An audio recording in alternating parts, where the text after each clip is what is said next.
네, 안녕하십니까. 산재박사TV 윤창순 노무사입니다. 안녕하십니까. 현민지 노무사입니다. 네, 아주 오랜만에 영상을 찍게 되었는데요. 오늘 어떤 이야기를 해볼까요?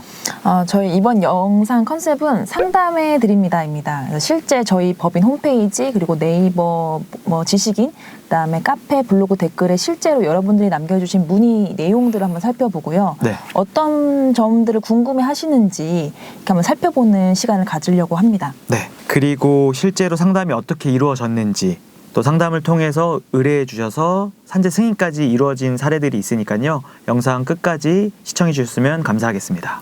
네. 그러면 제가 먼저 첫 번째 사연 먼저 읽어드릴게요. 네. 무급휴직 기간 중에 산재에 승인되어 휴직 기간을 늘리려고 하는데 병원에서는 제출하면 된다 우기고 회사에서는 최초 진단서처럼 몇 주 차로 끊어오라고 합니다. 어떻게 해야 될까요? 네, 위 상담은 제가 지식인을 통해서 상담해드렸던 건인데요. 실제로 많은 분들이 산재 승인 이후에 어떻게 진행되는지에 대해서 궁금해하시는 거 많은 것 같아요. 네, 맞아요. 사실 승인 전에도 어떻게 승인되냐 궁금해하시지만 승인 이후에 궁금해하시는 점들이 더 많은 것 같아요. 네, 제 생각에는 산재 승인에는 두 가지 허들이 있는 것 같습니다. 첫 번째로 신청 상병을 산재로 인정받는 것, 그리고 두 번째는 승인 이후에 각종 보상을 제대로 잘 받는 것이 있는 것 같아요. 네, 그래서 저희 이제 산재박사 TV에도 보시면 그 보상, 아까 말씀드린 보상을 잘 받기 위해 요양기간을 어떻게 잘 늘리는 방법에 대한 영상도 많이 나와 있긴 한데 이번 사례에서처럼 승인 이후 그 요양기간을 늘리려면 병원을 통해서 진료계획서를 제출하시면 될 것 같아요. 이때 진료계획서상 취업치료 불가능으로 체크가 되어 있어야 통원 기간에 대한 휴업급여도 받을 수 있으니까 이 점은 꼭 체크하셨으면 좋겠습니다. 네, 그럼 저희 두 번째 사례를 살펴볼까요? 네. 건설 현장에서 제가 일을 하다가 손가락을 다쳤습니다. 개인 부주의로 손가락을 찡겼습니다. 손가락 통증은 심하고 다른 일도 못하고 돈은 없어 병원도 못 가는 상황이고 어떻게 하면 될지 참 답답합니다. 개인 부주의에 진짜 작게 다친 건데 산재될 가능성이 있을까요? 라는 질문을 주셨습니다.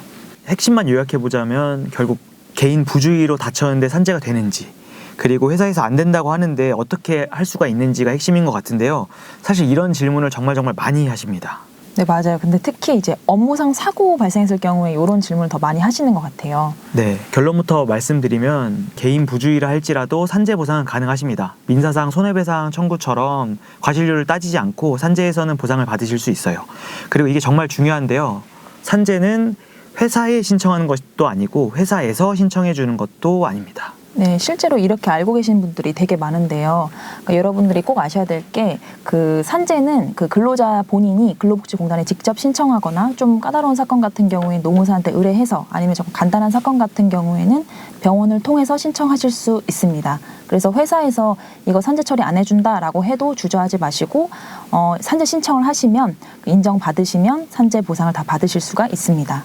그리고 이 질문에서 나와 있듯이 안전교육을 안 했다 하더라도 그리고 근로계약서를 쓰지 않았다 하더라도 산재 승인 여부는 사실 형식이 아닌 실질을 보고 산재 승인 여부가 결정되기 때문에 그렇게 걱정하지 않으셔도 될 것 같습니다. 네, 그럼 제가 또 마지막 사례를 간단하게 읽어드릴게요.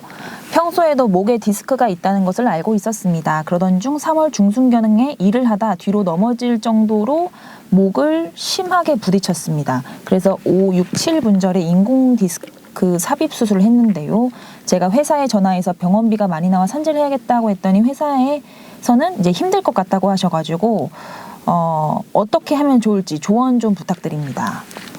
라는 질문 하셨어요. 네, 위 사례는 실제로 저와 상담을 통해서 이제 사건을 의뢰해 주셔가지고요. 산재 승인까지 받았던 사례인데요. 질문을 다시 보시면 평소에 목 디스크가 있었다는 것과 사고가 있었다고는 하나 그 시기나 이런 것들을 특정하기가 좀 어렵다는 것들도 있었고요. 그래가지고 제가 판단했을 때는 업무상 사고가 아니라 업무상 질병으로 신청을 하는 것이 보다 유리해 보여서 그렇게 진행을 했고 실제로 보상을 받게 도와드렸습니다. 그래서 노무사님은 사건을 수임하고 어떻게 진행하셨어요?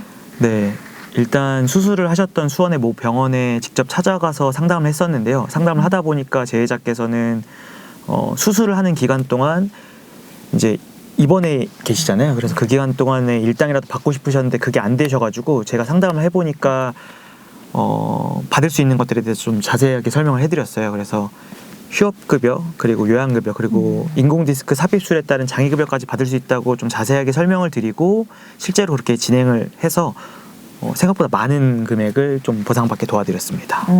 이 사례에서도 보았듯이 회사에서 이거 산재 안 된다라고 해서 그 제의자분이 주저하셨으면은 아까 노무사님이 말씀하셨던 그 보상들 다 못 받을 수도 있었던 거잖아요. 네, 맞습니다. 그래서 전문가와의 적극적인 상담이 정말 중요한 것 같습니다. 상담을 하다 보면 제의자들께서 정말 모르고 지나치시는 경우들이 너무 많아요. 그래서 전문적인 상담을 통해서 제의자들께서 본인들의 권리를 잘 찾으셨으면 좋겠습니다. 네, 지금까지 저희 법인에 문의 주셨던 여러 내용들을 저희가 한번 살펴봤는데요. 실제로 이제 3번 사례 같은 경우에 노무사님이 직접 이제 수임하고 네. 보상까지 다 받아주신 케이스잖아요. 네. 한번 상담 내용을 딱 정리해서 들어보니까 어떠셨나요? 네, 이번 기회를 통해서 예전에 상담해드리고 실제로 진행했던 사건을 다시 보니까요. 정말 재밌고 유익한 시간이었습니다. 그리고 또 제의자들이 상당히 비슷한 부분에 대해서 궁금해하시는구나라는 것을 다시 한번 깨달았어요. 저희가 이제 이렇게 상담해 드립니다 컨셉으로 영상을 종종 업로드할 예정이니까요. 궁금한 점이 있으시면 뭐 유튜브 댓글이나 여러 가지 경로를 통해서 문의 주시면 답변 드리도록 하겠습니다. 지금까지 산재박사TV였습니다. 감사합니다.